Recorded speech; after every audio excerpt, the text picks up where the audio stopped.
Hey guys, a very good evening to all of you and welcome to real concept. तो हम लोग आपके preparation के लिए जो IERT का और पॉलिटेक्निक का हमारा एग्ज़ाम बहुत ही कम समय है, तो इसलिए मैं सोचा कि मैथ का भी कुछ सीरीज़ वगैरह बनाया जाए। तो बढ़िया सा आज बनाएंगे एक नंबर का बढ़िया सा। चलो खैर, इन सभी क्वेश्चंस में मतलब इन सभी सीरीज़ में मैं पर वीडियो आपको 3 से 4 क्वेश्चन दूंगा, और जिसमें कि आप सारे क्वेश्चन के टाइप देखोगे, क्योंकि वो सारे क्वेश्चन अलग अलग टॉपिक से होंगे, अलग अलग क्वेश्चन होंगे, और सारे टॉपिक को मैं एक तरीके से बहुत ही बेहतरीन वे में आपको बताने की कोशिश करूंगा।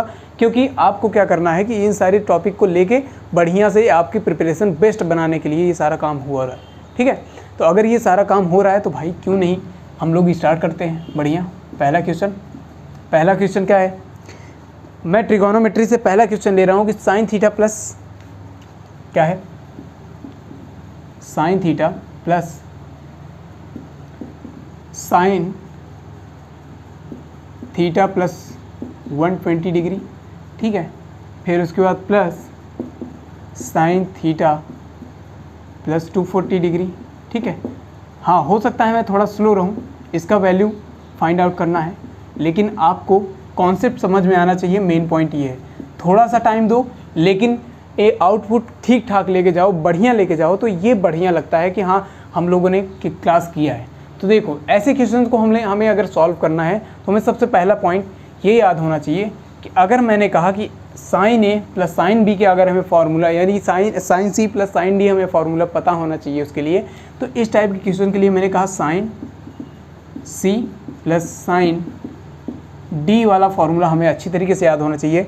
और ये होता है हमारा क्या, ये क्या होता है sir, 2 sine C plus D by 2 into cos C minus D by 2, ये हमारा फार्मूला हो गया, ठीक है। और जब ये फार्मूला हो गया तो अब क्या करना है, इस फार्मूले में हमें इसको पुट करना है। तो देखो ध्यान से, साइन थीटा प्लस साइन सी और साइन डी, ठीक है। तो हमने साइन क्या किया, ये लिया हमने ब्रैकेट में, और ये हो गया 2 इंटू साइन क्या हो जाएगा थीटा प्लस, यानी कि ये हो गया theta plus 120, theta sine C plus theta plus 240, बिल्कुल, होल डिवाइडेड बाई 2। फिर उसके बाद मल्टीप्लाइड बाई कॉस सी, यानी कि theta plus 120 minus theta minus 240, बिल्कुल। फिर उसके बाद ये हो गया हमारा होल डिवाइडेड बाई 2, ठीक। अब ये क्वेश्चन सॉल्व करने के लिए अब आपको क्या चाहिए, कैलकुलेशन आना चाहिए। और कैलकुलेशन जब आना चाहिए तो उसके लिए हमें सबसे पहला काम क्या करना होगा, ध्यान से देखो, यहाँ पर 2 थीटा, ठीक है, प्लस यहाँ कितना हो जाएगा 360, और 360 और 2 थीटा का हाफ कितना हो जाएगा, साइन थीटा प्लस 180, बिल्कुल, theta plus 180 multiplied by cos. इसको सॉल्व करोगे तो ये मान लो थीटा कैंसिल आउट हो गया, ये हो गया -2, यानी कि ये हो जाएगा माइनस कितना हो जाएगा 120 हाफ, यानी 60 डिग्री, ठीक है। और आप सभी को पता है, मैंने जैसे पढ़ा रखा है आप लोगों को, कि कॉस माइनस थीटा का वैल्यू क्या हो जाता है, कॉस थीटा होता है, बिल्कुल। तो हमने क्या कहा, ये हो गया 2 इंटू, हमें पता है 180 प्लस थीटा या फिर 180 माइनस थीटा, ये मैंने अच्छी तरीके से पढ़ा है। तो इसके लिए ये बताओ कि थीटा प्लस 180 या फिर 180 plus theta, sine 180 plus theta, इसका फार्मूला अगर हमें पता करना हो तो इसका फार्मूला क्या हो जाता है, ये हो जाता है, अगर प्लस है तो माइनस आ जाएगा, और साइन है तो यानी कि अगर 180 में क्या होता है, साइन थीटा आ जाता है, बिल्कुल सेम रहेगा। और अगर ये सेम रहेगा तो ध्यान से देखना, ये हो गया माइनस साइन थीटा, और मल्टीप्लाइड बाई ये कॉस 60 का वैल्यू कितना होता है, कॉस 60 का वैल्यू कितना होता है, आप सभी को पता होना चाहिए, 1/2 होता है ना, 1/2 होता है ना, ये हो गया 1/2।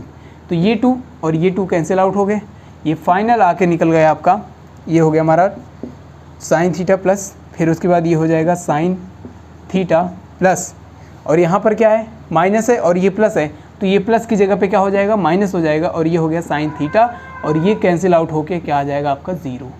ऐसे क्वेश्चंस बहुत ही सिंपल होते हैं, लेकिन इनको प्रॉपर करने के लिए इस फार्मूले की नीड होती है, और इस फार्मूले के बारे में आप सभी को पता होगा। ये सारे फार्मूले आपको अच्छे तरीके से आने चाहिए। खैर, तो अब आगे बढ़ते हैं नेक्स्ट क्वेश्चन के लिए, और बहुत ही बेहतरीन क्वेश्चन। अब मैं दूसरे टॉपिक से दूसरा क्वेश्चन लूँगा, उसको ध्यान से देखना, क्योंकि ऐसे क्वेश्चंस भी पूछे गए हैं। जैसे कि मैंने आपको बहुभुज पढ़ा रखा है, क्या बहुभुज, बहुभुज यानी पॉलीगन। अगर पॉलीगन मैंने पढ़ा रखा है तो ध्यान देखना कि मैंने उसमें विकर्ण के बारे में बताया था, विकर्ण के बारे में बताया था कि विकर्ण कैसे फाइंड आउट किया जाता है। ठीक है, तो हमें अच्छी तरीके से पता होना चाहिए कि वो फॉर्मूले आपके IERT में ऑलरेडी पूछे गए हैं ऐसे क्वेश्चन। उसने कहा है कि एक अष्टसमबाहुभुज में, एक अष्टसमबाहुभुज में, अष्टसमबाहुभुज,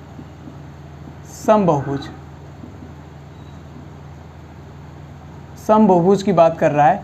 इसका मतलब है अष्टसमबाहुभुज मतलब ये हो गया 8, जिसकी n बराबर क्या हो जाएगा, n बराबर 8 हो जाएगा। क्वेश्चन आपके स्क्रीन पे ऑलरेडी दिख रहा होगा। ठीक है, तो ध्यान से पढ़ना क्वेश्चन। और इसमें कह रहा है कि इसका विकर्णों की संख्या बताओ। क्या करना है, विकर्णों की संख्या, विकर्णों की संख्या। अगर विकर्ण मतलब number of diameter, diagonal, number of diagonal, ये हो गया नंबर ऑफ डायगोनल। ठीक, इसको फाइंड आउट करना है। तो उसके लिए हमें अच्छी तरीके से पता है, समबाहुभुज में मैंने, यानी कि आपके पॉलीगन में मैंने क्या बताया था, विकर्णों की संख्या फाइंड आउट करने के लिए, विकर्णों की संख्या फाइंड आउट मतलब नंबर ऑफ डायगोनल, यानी कैपिटल D अगर मैं लिख दूं तो ये क्या होता है हमारा, ये हो जाएगा n ब्रैकेट में n-3 होल डिवाइडेड बाई 2। अगर n क्या है यहाँ पर हमारा, n क्या है हमारा 8 है, फिर उसके बाद 8 - 3 बटे 2, यानी कि 2 से गया ये 4, और ये हो गया हमारा 4 × 5, यानी कि टोटल आ गया 20। कितना आ गया, 20 विकर्ण होंगे इसके, किसके, अष्टसमबाहुभुज के। ठीक है, जिसे हम ऑक्टागोनल कहते हैं। क्या कहते हैं, ऑक्टागोनल समबाहुभुज गोनल। ठीक है, इस तरीके से आपका, या फिर ऑक्टागन जो भी हो, इस तरीके से आप लोग अष्टबहुभुज समबाहुभुज के बारे में बात हम लोगों ने कर ली। इस टाइप के क्वेश्चंस आपसे बनते हैं IERT में। ठीक है, अब देखो, अब एक क्वेश्चन मैं ले रहा हूँ आपके स्टैटिस्टिक्स से, जो कि बेहद इंपॉर्टेंट है। इस टाइप के क्वेश्चन एक ना एक क्वेश्चन हर साल बनता ही बनता है, और ये बेहद इंपॉर्टेंट है, इसलिए मैं इस पर इंपॉर्टेंट मार्क लगा दे रहा हूँ। ठीक है, ये क्वेश्चन क्या कह रहा है, आपके स्क्रीन पे दिख रहा होगा। ये क्वेश्चन कह रहा है कि x1, x2, x3 से लेके xn तक का समांतर माध्य, क्या कह रहा है, x1, x2, x3 से लेकर xn तक का समांतर माध्य क्या है हमारा, स्मॉल m है। तो हमें क्या फाइंड आउट करना है, तो यदि इसमें a बढ़ा दिया जाए, क्या किया जाए, सभी प्रेक्षण में यानी सभी डाटा में हमारा a की वृद्धि कर दी जाए, यानी हमने लिख देना है x+1 मतलब x + a, x+x2 + a, इस तरीके से लिखते लिखते xn + a तक जाना है। उसके बाद इसका जो माध्य होगा वो हमें फाइंड आउट करना है। ठीक है, इसका जो समांतर माध्य है उसे हमें फाइंड आउट करना है। तो अब बताओ कि इस तरीके से हमें क्या करना पड़ेगा। इसके लिए हमें क्या करना पड़ेगा, इसको हम x⁻डैश बोल देते हैं। ठीक है, तो ऐसे क्वेश्चन के लिए हमें क्या करना पड़ेगा, हम ध्यान से देखना। देखो, मैंने क्या कहा, इन सभी का समांतर माध्य इतना है, तो मैंने कहा क्या, मैंने कहा समांतर माध्य ये क्या हो गया, x1 + x2 + x3 + डैश, ये यहाँ तक का कहाँ गया, xn तक। कितना नंबर है, n है, तो n नंबर है तो डिवाइडेड बाई n। अब देखो हमें यहाँ क्या x बार में क्या लिखा है, x बार बराबर क्या दिया है, हमें m दिया है, m लिख लिया। अब क्रॉस मल्टीप्लाई करने के बाद यानी कि ये निकल के आ गया x1 + x2 + x3 प्लस यहाँ से गया xn तक, ये गया n × m। बिल्कुल, ये निकल के आ गया पहला पॉइंट। अब ये पहला पॉइंट निकल के आ गया तो इक्वेशन नंबर फर्स्ट इसे मान लेते हैं। और इसे मानने के बाद अब क्या करते हैं, कुछ उसमें क्या करेंगे, a हम ऐड कर देंगे। क्या करेंगे, a ऐड कर देंगे, यानी कि जो हमारा न्यू डाटा होगा वो इस तरीके से होगा। अगर हमने कहा न्यू डाटा की बात करें, वो क्या होगा, न्यू डाटा हमारा ये हो जाएगा x1 + a। ठीक है, इस तरीके से हमारा कुछ न्यू डाटा हो गया। तो अगर मैंने कहा ये x2 + a, इस तरीके से xn + a, ये आपका न्यू डाटा हो गया।